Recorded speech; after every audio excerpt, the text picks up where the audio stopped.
And welcome in Late Kick is Live. It is Thursday night, February 2nd, the year of our Lord 2023. Sometimes good things can be found even in the worst of stories. You know my feelings on the college football playoff. It doesn't matter. It's coming. So what is my job? My job is to cheer myself up. And if you get cheered up in the process, so be it. I think we found some positives, and we will delve into such positives tonight. We're jam-packed high atop a wintry downtown Nashville, Tennessee. Going to talk about the 12-team era that is rapidly approaching us. I've got copious amounts of National Signing Day thoughts.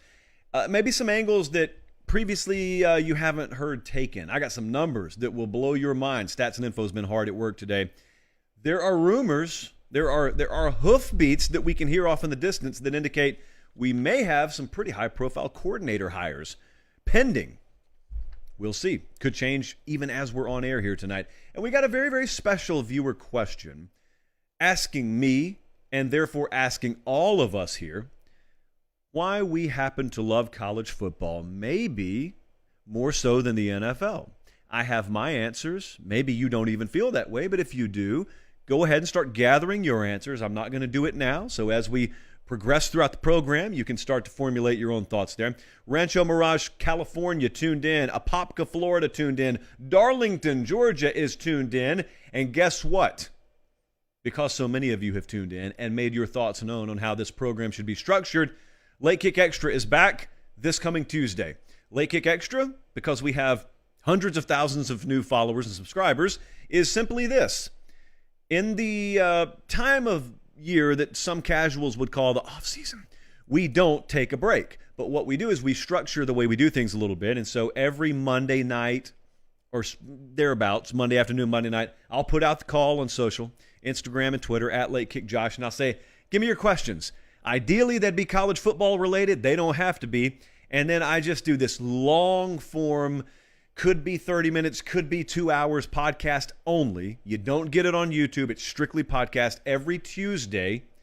And we are going to start that this coming Tuesday. And veterans amongst us, sophomores, juniors, and seniors at Pate State, for example, they know that invariably those Late Kick Extra pods provide some of the best content that we produce all year. Like, we try to structure the regular old-fashioned show the way you want it, but something about that free-flowing, totally ad-libbed, audio-only version, it's great. It's like vintage 80s DJ style.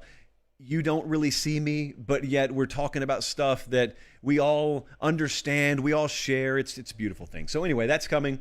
Make sure you're following on Twitter and Instagram at Late Kick Josh. For that, amongst other things, make sure you're following there. I got to talk to you about the playoff.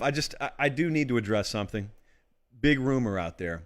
And I didn't want to touch on it, but Director Collins shamed me, and he said, you owe it to him. Director Collins said, you owe the people an explanation. So it's about the rumors regarding me and Margot Robbie. I got a little statement that I want to read. I am aware of the rumors regarding myself and Margot Robbie. That's the statement. That's all I want to say right now. All right, let's get into the show. The college football playoff is going to change. We know that. I think we have a question about it, actually. That's where this entire segment was derived from. Someone was asking us on Twitter earlier about the college football playoff. When it changes to the 12-team format, what's it going to be like? Will college football change? That's what Happy Vol said. And you know my thoughts on this. So what I want to tell you right up front is this is not a relitigation of whether the playoff should expand. That's already happening. It's already done. And I've shared my thoughts. And if you're new around here, here it is in one sentence. I'm not a fan of it, but I accept that it's happening. So what I'm still trying to do, and instead what I'm going to try and do here is, I do think that there are some positive aspects to this. This has never been, nor is it now, a scenario to me that is totally negative. I think the negatives may outweigh the positives, but like I said, I'm not here to litigate that. So what I am here to do is talk about the positives and just hope I'm wrong about the negatives. Of course I'm not, but let's hope I'm wrong about the negatives. The first glowing bit of positive news that will come from the 12-team playoff era to me is I think it just kills the nonsensical aspects of hot seat conversation. Not the 6-6, not the 5-7 or the 4-8. Those guys are going to be on the hot seat pretty much at any program that has reasonable expectation. But I got folks out there calling for Ryan Day's job, which is just dumb. And yes, he did make the playoff this past year. because other teams lost for them to make the playoff. Last year, he didn't make the playoff. In future iterations of the playoff, both of Ryan Day's previous two versions of the Buckeyes would have been in the playoff, whether they beat Michigan or not, whether they won the Big Ten or not, because they're just a good enough team to be in. Now, again, I'm not here to tell you I'm a big fan of lowering the bar to let those teams in. That's not what this segment's about, because it's going to happen. So I guess one of the positive aspects of that happening is I don't think I'm going to have to listen to nearly as many people say Ryan Day should be fired, Ryan Day should be on the hot seat, or a coach that finished 9th in the country or 13th, or however deep this field's going to go. I don't think I'm going to have to listen to that nonsense quite as much, because now all of a sudden more guys are going to get to say, we made the playoff. What does that mean? I don't know. If the value decreases in enough people's minds to warrant not talking like that anymore. But right now, you know what I mean. I'm talking about programs with high expectations, and when they don't make the playoff, which is currently 4 teams deep, it's cause to just burn the whole thing down and start over from scratch. I don't think I'm going to have to deal with that quite as much. And if in the aggregate that is a byproduct of this, then that is a positive. This past year, for example, USC finished 10th. And that's, I think, after, all right, so this is if a 12-team playoff field would have been implemented. So this is the whole what-if thing. It's the hypothetical field. USC would have been in as a 10 seed. Penn State would have been in. Tennessee would have been in. Kansas State would have been in. So some years we don't deal with what I'm talking about. But other years we do. There are some years where high expectations aren't quite met, and you only have a pretty good season instead of a phenomenal season. You also get the net result that for every 1 or 2 or 3 teams that make it in, just in front of the curve of the playoff, there are also teams that finish 13th, 14th, 15th that were in the playoff race. So also you get to say this: how could you put someone on the hot seat that was in the playoff race until the last week of the season? If that happens, then that's a good thing. Because what I'm trying to tell you is, if your coach has your program in a position where they're challenging for a top 10 spot, there is no hot seat conversation to be had. Never. Unless there are extenuating, scandal-related circumstances. That never should be part of the conversation. So I think that's one good thing. The other good thing, which I think may have an expiration date on it, and this is quite frankly a concern of mine, but I think another good thing is, for a little while, you guys are going to be right. And by you guys, I mean expansionists, many of whom are in our audience. I don't judge you. I hope you don't judge me. We just disagree on this. But I think you guys are going to be right for a little while. And the expansionist argument is, this is not going to dilute the regular season, but rather it's going to put more importance on more games. Now, the contingent of anti-expansionists, of whom I am a part of, have always maintained, no, you're just lowering the bar, and therefore the value that you're decreasing scarcity. So you're increasing the amount of playoff spots. Therefore, what goes into securing one of those things and the pageantry and the passion that currently goes into that, it'll kind of be diluted also. In other words, grabbing one of 12 is not as meaningful as grabbing one of 4. But initially, I think you're right. I think people will treat a playoff spot as valuable as they currently treat a playoff spot. Because I think it's going to take a little while for your mind to be reconditioned to understanding no 11 seeds ever winning the title. And you can tell me all you want to, it's not about winning a title. That is absolutely what a postseason structure is about. It's about crowning a champion. Anyone who tells you otherwise is wrong. You want to put 64 teams out there? Then you can tell me it's not about crowning a champion. You got 12? That's absolutely meant to be a tournament to crown a champion. So miss me with that. I'm not here to relitigate, though, but miss me with that. But the other part is, initially, I think that your mind will not have been reconditioned.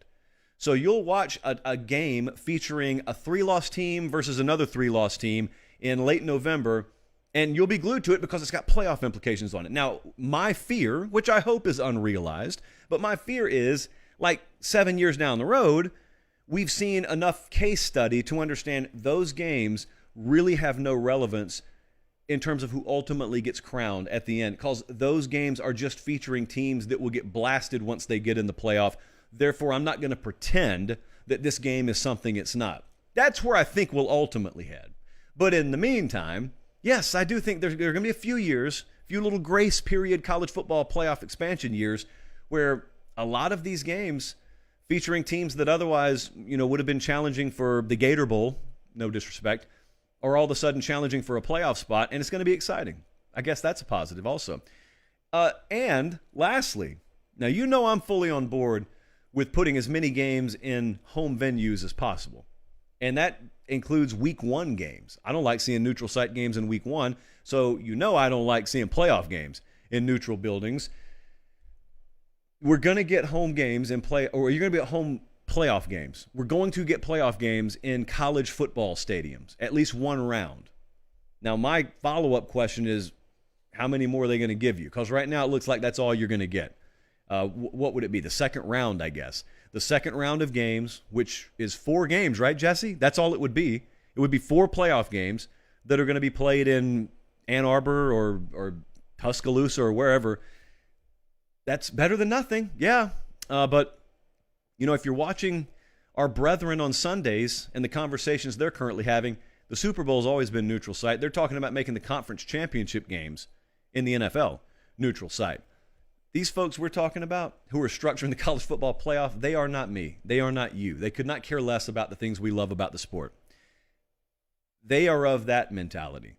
They are of maximization of revenue, which in and of itself is not a bad thing. I just think that there are some things that end up being lost that went into baking what was valuable to begin with in the chase for revenue. It's an age-old problem. It's not a college football problem. I don't think that we're going to get nearly what we want in terms of home playoff games, but we will get some. So that's good. So anyway, my answer is I think it's very much a mixed bag that you get with the expanded playoff. My problems have always been overarching, but even as I've stated my problems, I've always told you, like I did here, there are a few things. And if you can focus on those, and if I can focus on those, I guess I can have a nice cheery conversation about the college football playoff. All right, let's continue on because I got a lot to hit tonight. I appreciate you guys being tuned in. Make sure that you click the thumbs up button. I was sitting with Steve Wiltfong yesterday, and he said, "You say that a lot." Wiltfong is a loyal listener, next day listener, but a loyal listener and viewer of the show. That's why he's got a chalice of supremacy in his den up there in Indianapolis. And I said, "Yes, Stephen, I do," because in the olden days, you didn't have to do any of that. If we were airing the show on ESPN circa 2001, your viewership was enough. It would be reflected in the Nielsen numbers. But in our world, in the digital media world, the reason why I ask you guys to do that is because likes on videos, subscriptions, all of these things are free, by the way, subscriptions to YouTube channels, follows and subscriptions in a podcast feed, that is kind of like our ratings book. That along with audience retention metrics, in other words, how long you watch or listen, that's it. That is our currency. That is how advertisers decide where they're going to spend their money. And so when I ask you that stuff, yeah, it looks good when we got a bunch of likes on it. It's also the lifeblood of a channel. So if it gets annoying, there's a very, very easy way to shut me up. Like the video. That's it. And subscribe to the channel. National Signing Day is in our rear view mirror. Still a few unsigned kids out there, but a vast, vast, vast majority have found a home. I want to go over a bunch of things, and none of these things I'm going to spend a lot of time on because, quite frankly, there are a lot of places to go. I'm not going to bore you with talking about how great Bama's class was. Yeah, it was great. I think everyone and their mother knows about that now. Bama with the number 1 class in the country, 3rd highest rated class of all time. I have a really, really big spot in my heart for Yanze Pierre, who is a 5-star kid. He was vaulted up like 90 spots in the final rankings. I have talked to our rankings council, and I have had them explicitly express to me what the rankings process was, because I know what the talk has been. I mosey on over there to BamaOnline.com sometimes, and I know some people thought highly of that kid for a long time, and I know in turn also why maybe the updated evals were a little bit slower to happen than some Bama fans wanted. But anyway, I think he's one of the 10 best players in the country. I am not on the rankings council, so that does not matter, but I happen to think very highly of him. And when you get to pair him with Keon Keeley, could be ultra fierce in pass rush for Alabama very, very soon. So they've got a ton of kids. I could do an entire show just talking about Alabama signing class. But I won't put you through that tonight. What I do want to do is I got to post it here with some wild numbers I'm going to read you in a second. But in the meantime, I want to talk to you about Nicholas Harbor. And we're going to play some video in a second. Hold the video for just a second. Nicholas Harbor had his name all over the place yesterday. So he is a 5-star athlete, first and foremost. Could be an edge guy, could be a tight end. No matter what position he plays, total space alien. 6'5", 225. Now, that's the first thing you need to know. The second thing you need to know is it was back and forth for a long time. Looked like South Carolina. Then it looked like Oregon. Then it looked like South Carolina. And I want to make sure I bookmark this because I'll forget it if I don't. He ultimately ended up committing to and signing with South Carolina. So I guess the first thing we need to do is congratulate Shane Beamer and Jessica Jackson and the Gamecocks up there. Remember the recruiting coordinators.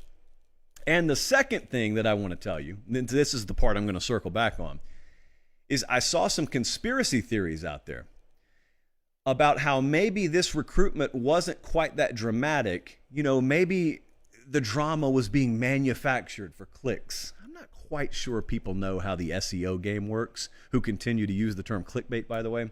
Anyway, I, your dutiful behind-the-scenes correspondent, was your eyes and ears on this recruitment. So I'm going to tell you how it went down in just a second.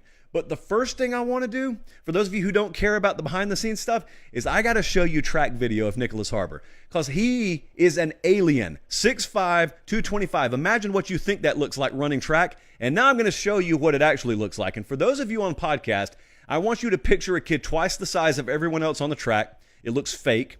And then I want you to picture him completely pulling away. And if you could have a Sarah McLachlan special in track and field, you're watching it right now. Because the rest of those kids might as well be in the arms of an angel. How does a human being of that size versus other humans of a relative smaller size move this fast? I don't know. But Shane Beamer got him. Now, here's the concern. It's a great concern to have. He is such an elite athlete, he potentially has Olympic track and field in his future. So that is the concern these days. The concern used to be, are we even going to put a competitive product on the field? Now it is, are our players a little bit too good? Are we going to lose them to the Olympics?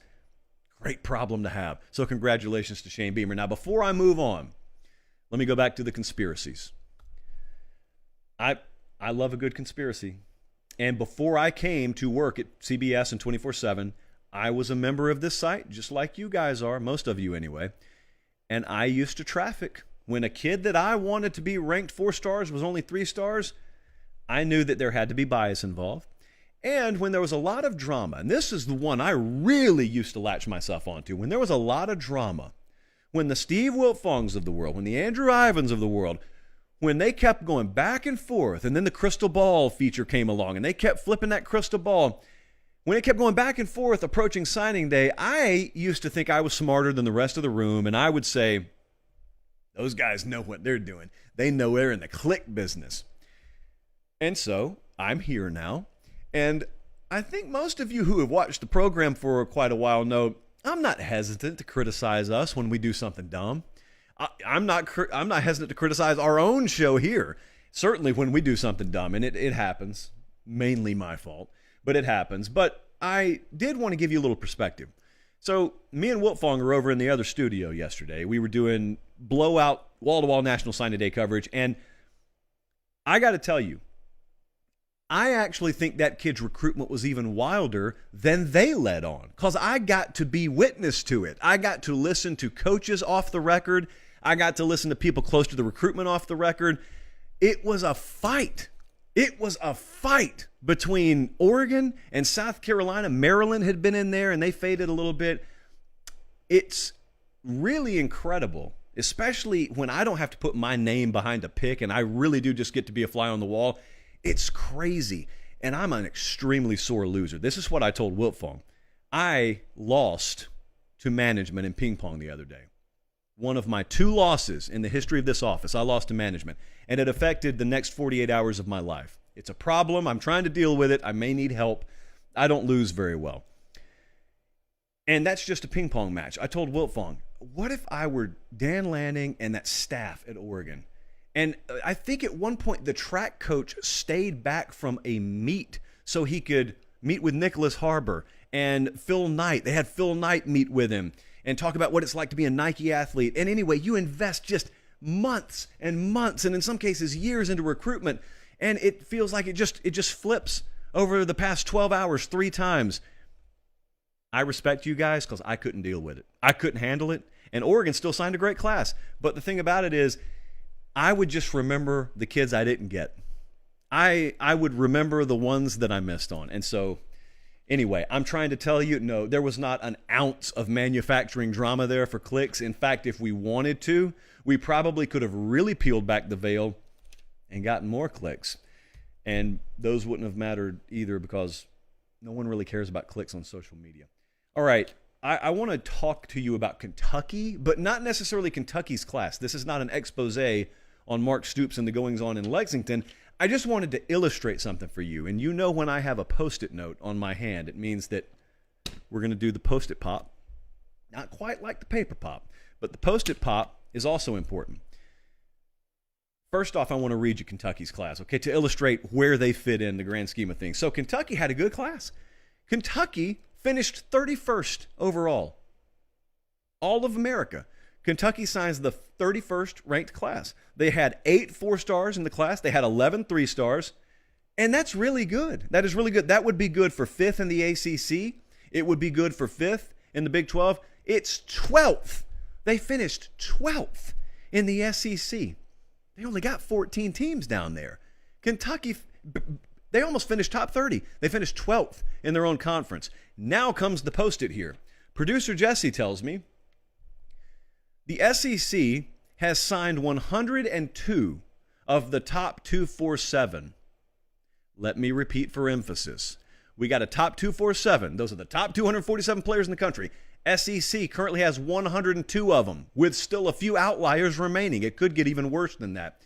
The SEC has 102 of the top 247. That's more than the Pac-12, the Big Ten, and the ACC combined. And they play pretty good football in those conferences. And don't tell me they don't have the talent in the Big Ten and the ACC footprints. You may be able to talk about the Pac-12 a little bit more, but they also have a state called California out there. 102 of the top 247 in the SEC footprint. Florida has the 14th ranked class in the country. And it is being viewed by some people, because of what happened with Jaden Rashada, as a disappointment. Like, think about having to exist in that climate where you finish top 15 and yet you're sitting there and people are saying, yeah, but. The SEC has also now finished with the number 1 recruiting class in the country every year since 2009. A lot of them have been Bama. I think this was their 10th overall number 1 class in the last 13 or so years. And I kind of made that stat up, but the spirit of it is true. And that's the standard we hold ourselves to around here. It's okay to make up a stat as long as the spirit of the stat is accurate. And that's exactly what they taught me in journalism school. All right, Miami. Let me ask you a question. What did you expect from Mario Cristobal when he got to Miami? I, personally, did not expect them to immediately compete for fill in the blank. I didn't expect them to get beat by the teams they got beat by last year, but the first thing I thought about when Mario went to Miami is, ooh, recruiting. And they just signed the number 1 class in the ACC. They signed, at this point, the number 7 class in the country. So that's what I expected from him. And also, I guess we haven't talked about this. Remember, I was hinting around for several weeks there were more staff changes coming down there. And yes, it happened finally. Josh Gaddis was shown the door, so he's not the offensive coordinator there anymore. So my point is, they signed multiple kids in this class that will be immediate contributors, namely on the offensive line. And hopefully the offense rectifies itself a little bit more this year. I will promise you, and this is fresh off the heels of my disastrous Texas A&M proclamation last year, but I will promise you Miami's going to be better this year than they were last year. And you may say, that's not a bold statement at all. I know. That's why I'm promising it in February, or February, as some of my buddies would say. I want to speak about another school right quick. I told you, this is going to be random. I'm picking out stuff that stands out to me. Could we discuss Michigan State for just a second? I know, like I said, kind of random. Follow me here, though. They, look at the posture I've struck. They finished number 23 for the second year in a row, finished with the 23rd ranked class in the country. Pause button. Is that good or bad to you? I hear some of you saying, okay, there you go. I have such a connection that you're talking in your car 24 hours after I recorded this, and yet I still get where you're going. The live chat now, I'm looking at it, and, well, actually, we kind of got a mixture. I think a lot of people are underwhelmed with this signing class for Michigan State. And this comes with the territory of making $9.5 million a year if you're Mel Tucker. What used to be good enough is no longer good enough. So I asked producer Jesse earlier today, I said, Jesse, how does this stack up to how they have been recruiting? And producer Jesse went back a few years, and this is what it sounds like. 2, 4, 5, 6. These are the last 7 signing classes at Michigan State. 36, 30, 31, 44, 46, here comes Mel Tucker, 23, 23. Now, if you're comparing them to what Georgia's doing, no. This is a precipitous drop-off, but we don't, or we shouldn't, be comparing Mel Tucker at Michigan State to what Kirby Smart at Georgia's done. We should be comparing him to what Michigan State's done. And compared to what Michigan State's done, he's recruited a whole lot better, and he's done it 2 cycles in a row. I just think that no one cares about what they have done because they would come right back and they would say, yeah, but that was before we got a taste of success last year, if we're being real. And that was also before we started paying Mel Tucker a third of the entire budget of the state of Michigan, it seems like. So I get both sides. I've always maintained on this show, it doesn't matter if you pay him $19.5 million a year. Your program is capable of what it's capable of. You're capable of what you're capable of. And you don't get to justify warped expectations just because you threw a lot of money at someone. That doesn't make sense in college football or in life.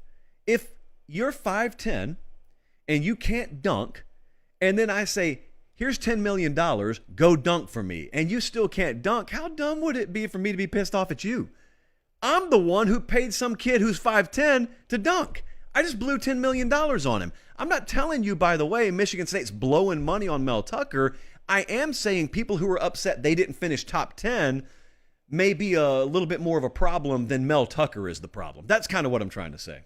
It turned into a spicy Michigan State segment all of a sudden. And also, everyone's favorite, America's favorite program. Trust me, if you don't believe me, look at the comments. Colorado. I have a list of schools for you here to listen to. And I want you to tell me what these programs have in common.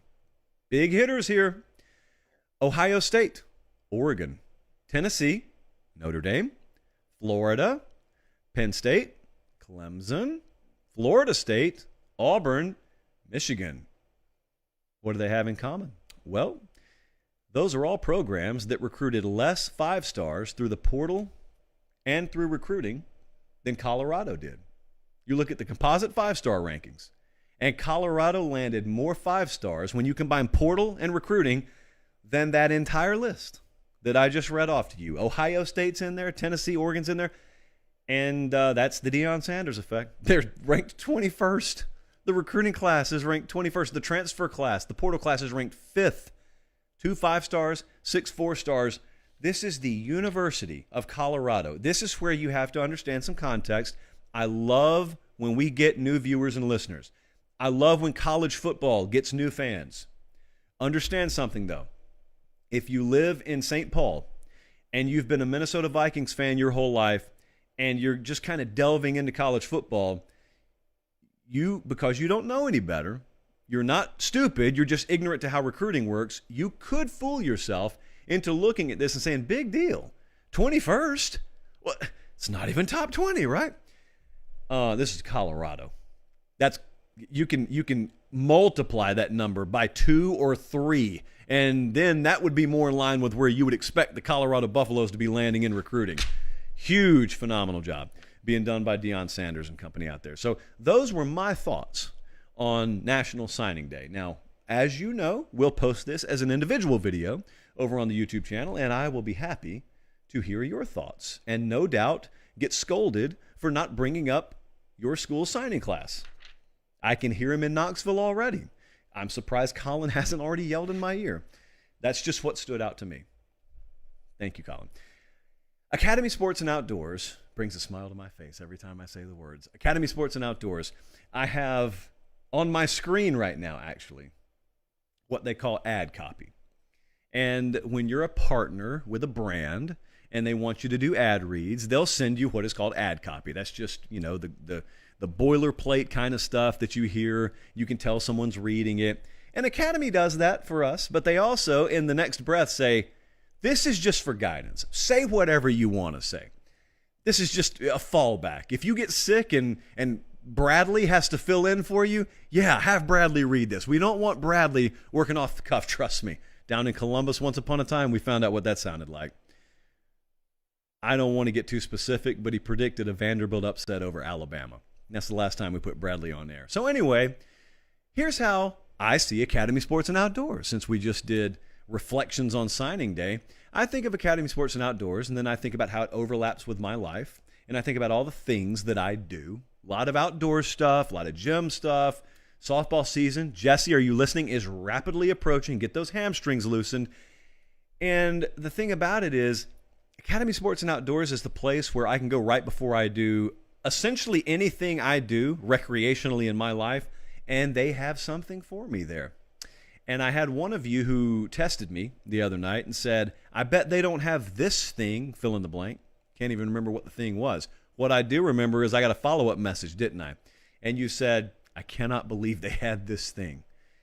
The great test of whether there's enough variety at a store is whether they have Big League Chew in the checkout line. The greatest gum ever invented. Academy even has Big League Chew. So you know they got basketball goals for you. You know they got soccer nets for you. You know they got Magellan pullovers and tents and whatnot and grills. They got all that stuff. Academy Sports and Outdoors. You know what else they have? They have the ability to bring this show to you so you don't have to pay for it. So if I didn't already sell you on it, that's it. And if you can't get there in person, academy.com has your hookup. Again, I see a lot of people tuned in. I appreciate you guys being tuned in.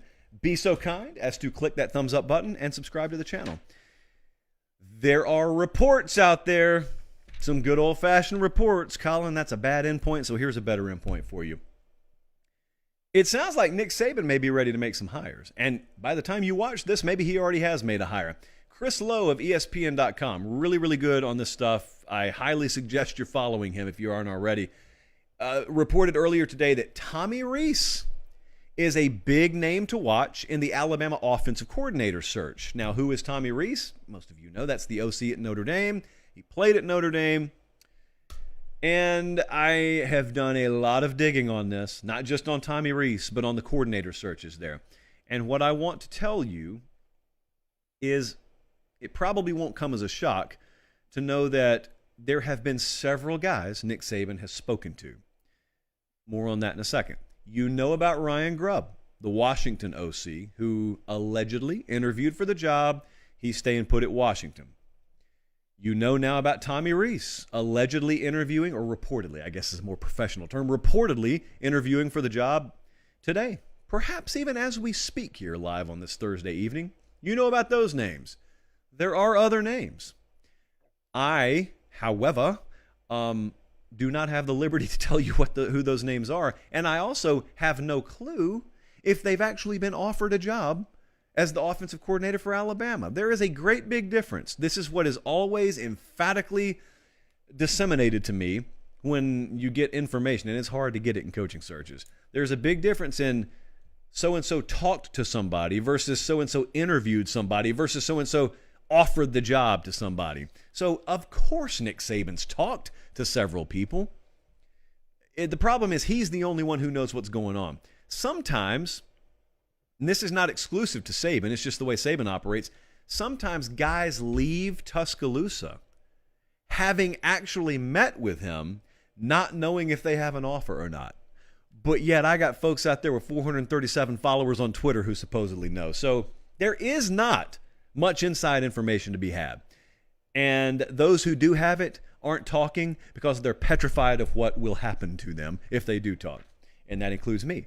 So instead, I do want to point out a couple of things, because the second that I heard Tommy Rees's name, and a lot of people heard Tommy Rees, maybe the OC at Alabama, I knew what was coming, and I was right. Those instincts fail me sometimes, but they came through this time, and it was a great big collective, "Hoomst, why?" Let's be professional, and let's talk through this for just a second.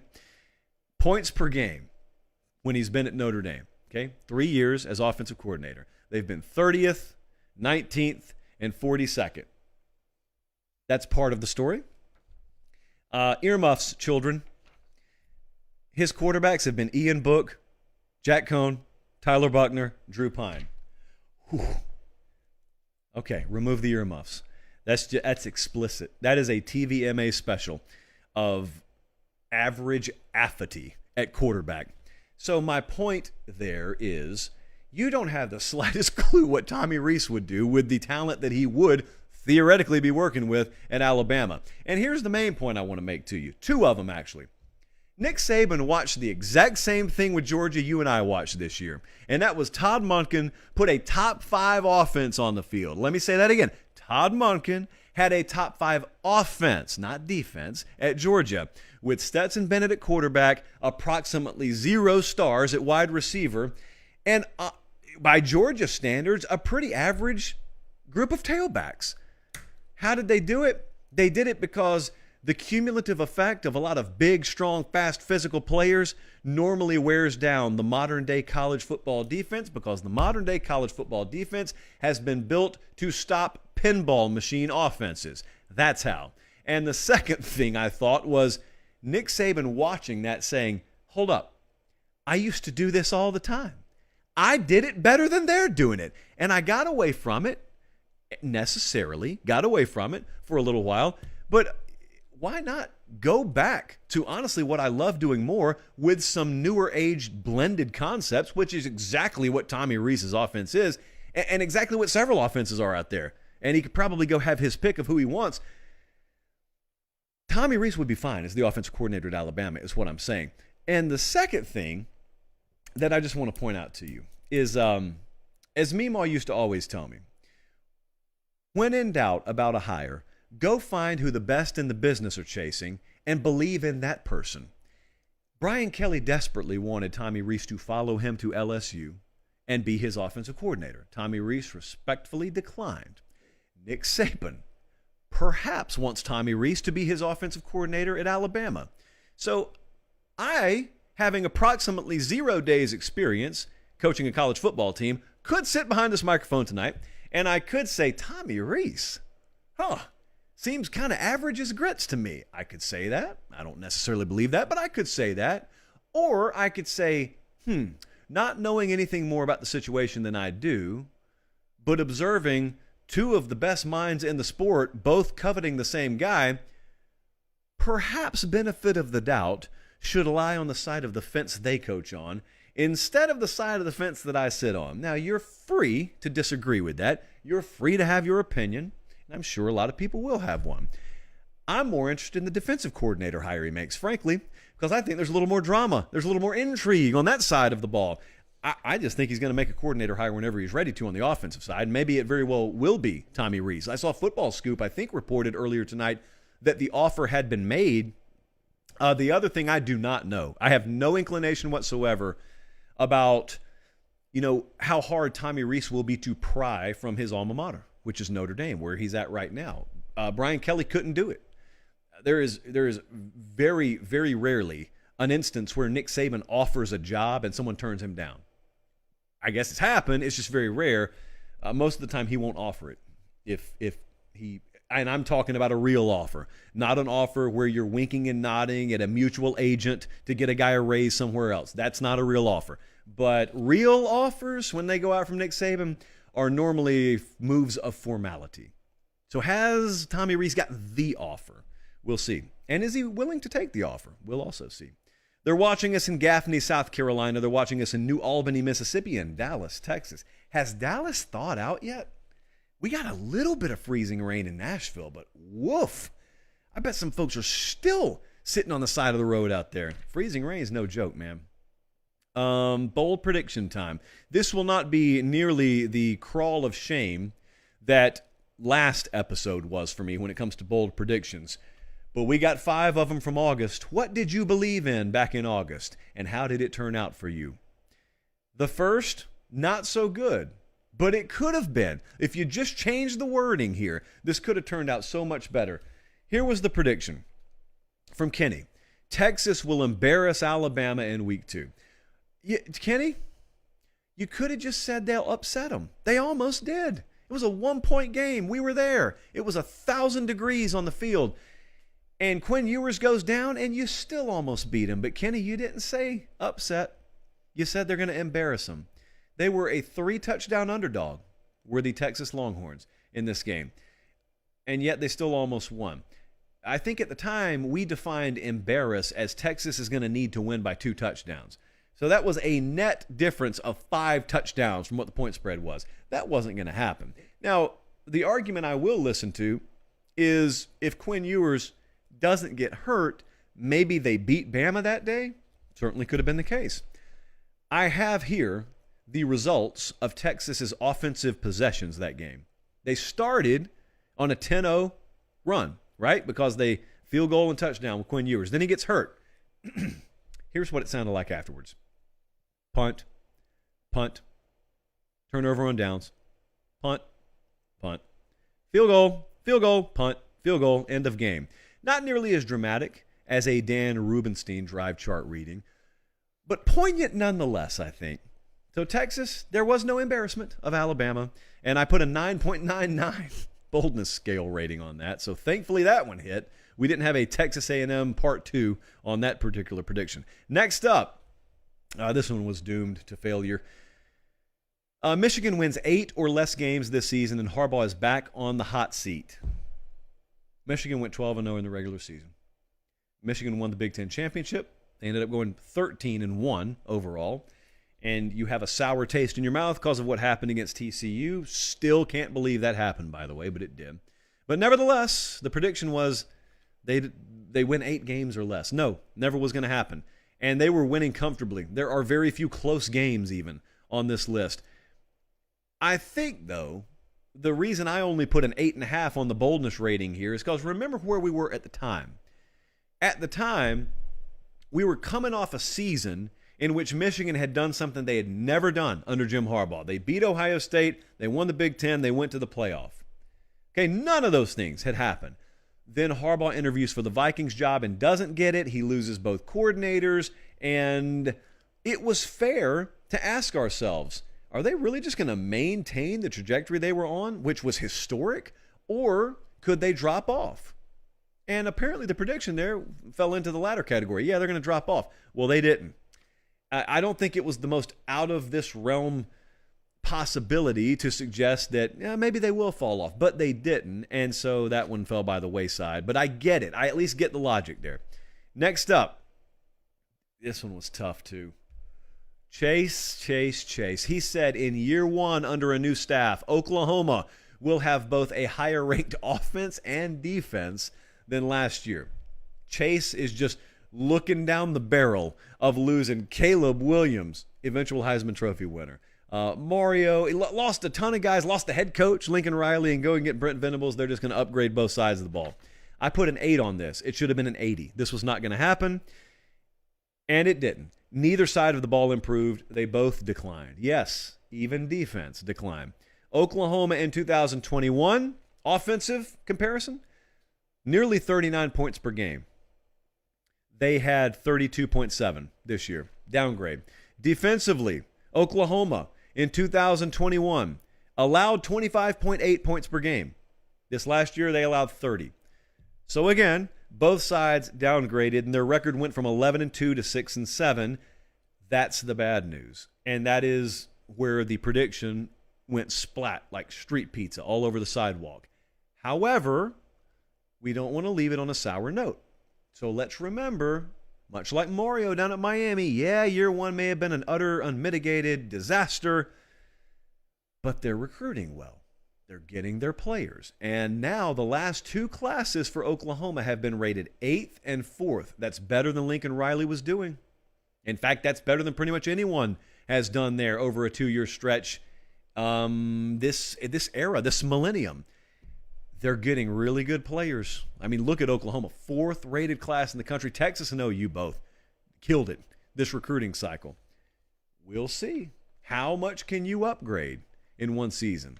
We'll see. Overall rankings, recruits plus transfers. Now, I know that some of you are just hearing that or looking at the graphic if you're watching on YouTube, and that's kind of just minutia. Pay attention to what that means. That is a combination. In other words, this is the actual raw metric of all the players coming in, not just recruits, but kids you're getting out of the portal. So it is a true talent acquisition rating. And Oklahoma's second in the Big 12, Texas is first. So most of the time it looks like the recruiting rankings, but sometimes if you have a disproportionately large transfer portal class, it could get baked in there and you could vault up or down. The next prediction is really, really bad too. Some bad predictions tonight. Fortunately, I didn't make them. However, I kind of endorsed this one. And for that, I apologize. CFB Home said, Texas A&M will not win more than 9 regular season games. Now, we already touched on that, and he made one about Louisville too, but we chose the middle one. And the middle one was Nebraska starts the season 6-0 heading into the Purdue game. 6-0 is what we need to be going to Purdue, huh? They lost week 1 to Northwestern. They got by North Dakota in week 2. They lost in Lincoln to Georgia Southern under first-year head coach Clay Helton in week 3. Also, the head coach, Scott Frost, fired after that game.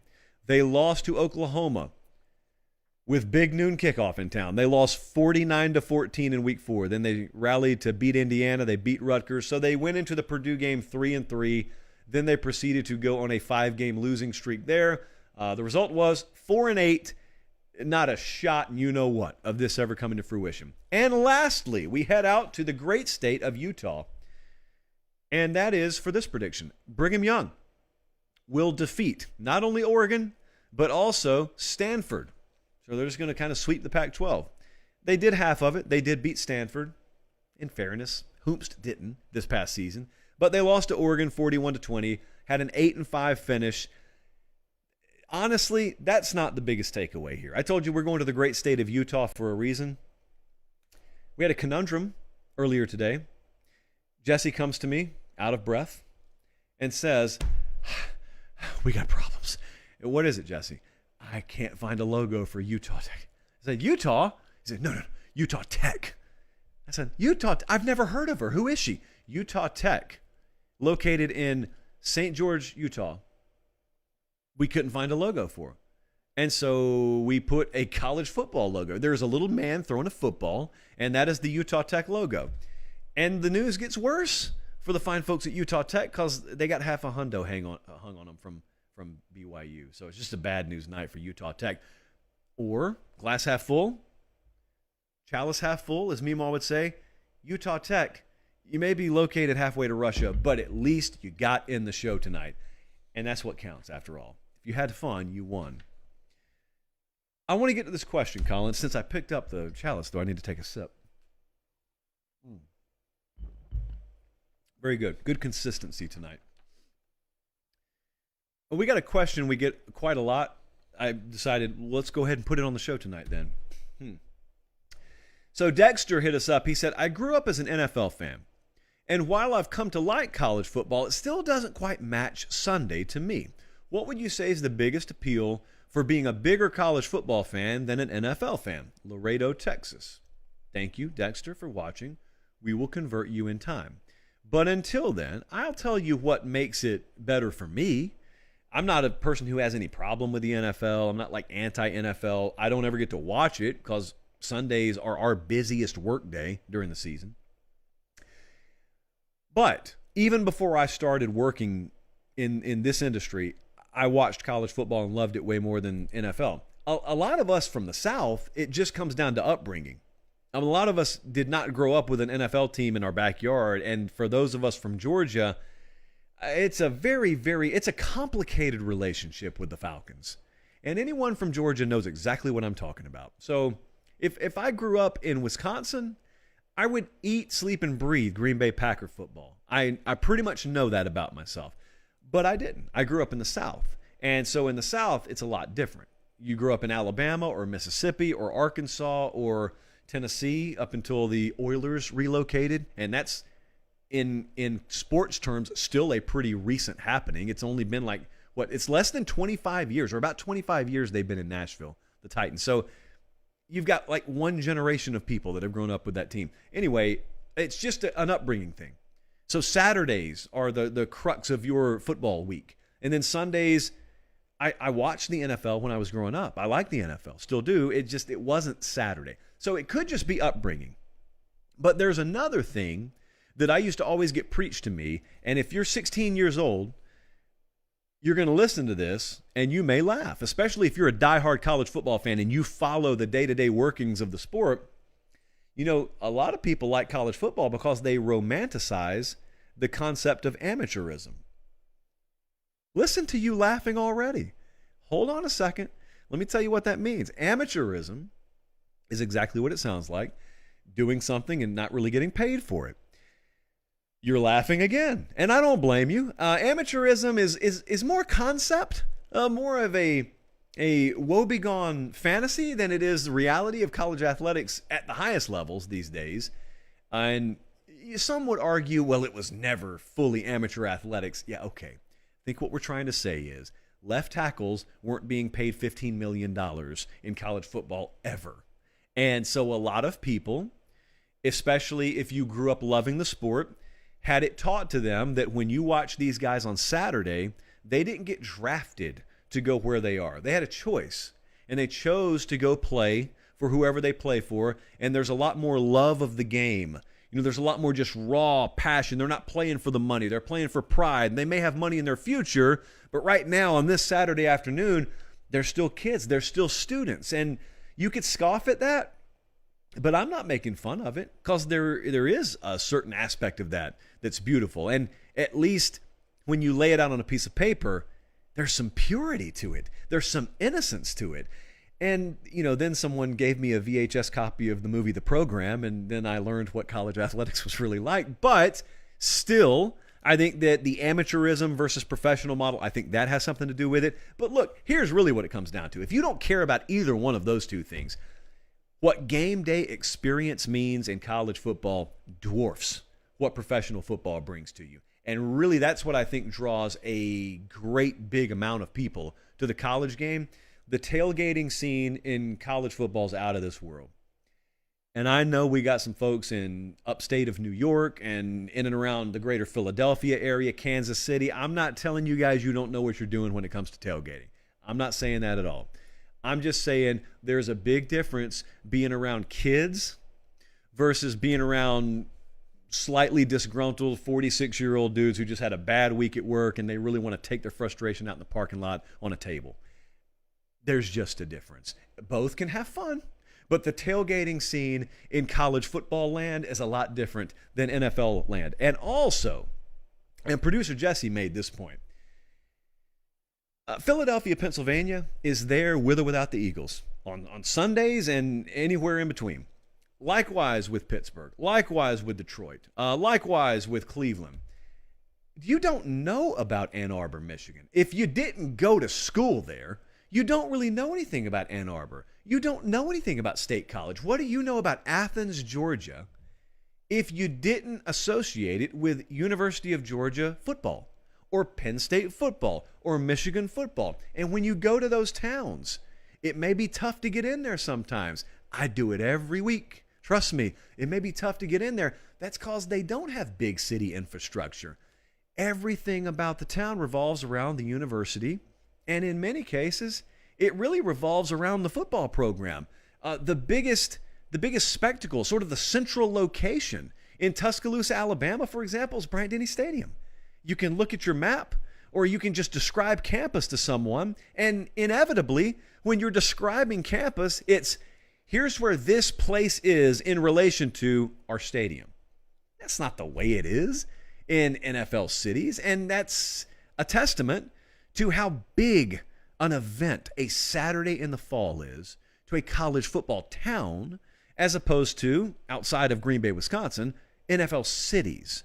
And I think that that has appeal to a lot of people. I'm not saying it's bad to play in a big city. USC does, UCLA does. What I'm saying is I think it appeals to people. The more small town collegiate experience, I think it appeals to people. Pageantry and tradition, though, this is where it hits home for me. Pageantry and tradition, doing the same things today that in many cases you did in 1958, the same cheers, the same jerseys in many cases, the same pregame and postgame traditions. I don't know. That stuff means something to me. Like I said, I watch both, but I love one of them. And it means something to me when I look at college football and I know the game is not restricted and confined to the field. In the NFL, you're pretty much getting everything you need to get inside the lines. In college football, the story only just begins to be told when you're watching what's happening on the field. College football is about so much more than what just happened on 2nd and 4. I mean, if you could travel with me, and many of you are in stadiums every week, but if you could get the vantage point I get, which is the best in the world, you'd know, especially if you were kind of agnostic to our game, and like Dexter, and you just asked a question, what is it about college? You probably just haven't experienced it. If I could take you on tour with me for a year or half a year, maybe just a month, and take you to 4 different venues in 4 weeks, inevitably when a big game's in town, nothing like it. And also, I think rivalries in college football dwarf the intensity and animosity and over-the-cliff mentality of what you see in pro sports. That's my feel on that. I certainly understand when you get like an Eagles-Giants or a Cowboys-Giants. I understand it's not pleasant. I get that. I watch it. You're not explaining anything to me I don't know. But you're talking to someone who's been on the field the last 2 years for Michigan, Ohio State. I've probably been on the field for like half a dozen or more Iron Bowls, easily more than half a dozen. It's kind of a scary environment. And it's scary in a way that you look up in the stands and you wonder how members of the opposing team's fan bases can feel safe coming in here. I have vividly recalled for you a time or two the first game I ever went to at Tiger Stadium in Death Valley, LSU, by the way. And it was the first time I saw Nick Saban go into LSU. And I remember walking through the tailgating areas and walking into the venue, in the building, before it opened for the public. And I remember thinking to myself, I can't imagine wearing crimson. Like, if I were wearing crimson right now, I would feel so uncomfortable and so worried for my safety, because I had someone with me too. I was there covering the game. And so I remember thinking to myself, there's no way that this really exists like I'm feeling right now outside of college football to this degree. Home field advantage means something, especially in these bigger venues. You don't have venues that size in the NFL on Sundays. You don't. They've been outfitted for comfort instead of size. And that's okay. It's a money-making venture. Everything they do on Sundays is to make money. And increasingly, that's how this sport operates. I think a lot of us love aspects of this sport that we would like to cling to it a little bit. It's not always wrong to cling to things that are great. It's not always a bad thing. You know, some things we've done for quite a while in this sport, we've done for quite a while because they're good. It's not always a bad thing. Sometimes it is, but it's not always a bad thing. There's also another thing. I haven't done any research on this. I'm curious. I know the NFL has to have done research on this, but I haven't. I've always been curious how many people are diehard NFL fans that are not a fan of a team, which would have sounded ridiculous in 1997. But with the proliferation of fantasy sports and gambling, I think really fantasy sports more so than gambling, but with the proliferation of both and the legalization of gambling, in many states, and eventually it will be all states, I wonder how many people are drawn to rooting for players. This has been the case in the NBA for a while too, but in the NFL, I don't get that sense in college. Yeah, you can bet on college football. College fantasy is not nearly as big as pro fantasy. And as a result, I think when you watch someone who is diehard into it on Saturdays, there is a rooting interest. There's one team out there at least that is their team. And in the NFL, you go to your average sports bar on a Sunday afternoon, you're going to have fans of teams. Make no mistake. But you're going to have a healthy population in there that really couldn't care less who wins. They just want to make sure that Jones over here at wide receiver has more than 37.5 receiving yards before halftime because that's their prop bet.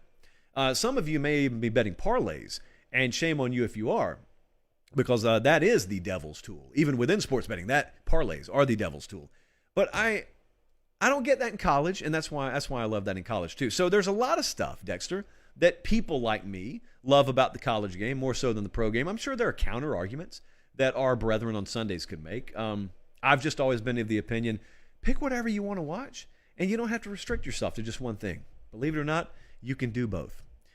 With that in mind, I think we're going to wrap the show for tonight. Now remember, I guess it's not exactly pressing because we'll be back here Sunday night, but we are 5 days away from the Late Kick Extra podcast coming back. In exchange for that, there is a bargain, there is a trade-off. That means we're shifting back to our regular off-season format on Late Kick Live. So starting next week, it'll be Sundays and Thursdays. And then, whereas you would have normally gotten a Tuesday night live show, instead, check that podcast feed, and you'll have a Late Kick Extra podcast edition. So I guess if you're not already following on the podcast side of things, just go wherever you listen to your pods, search Late Kick, and subscribe to that bad boy. And you have done, at that point, everything that you need to do. For producer Jesse, for director Colin, I'm Josh Pate. Have a great start to your weekend. Take care. Thanks for watching, and God bless.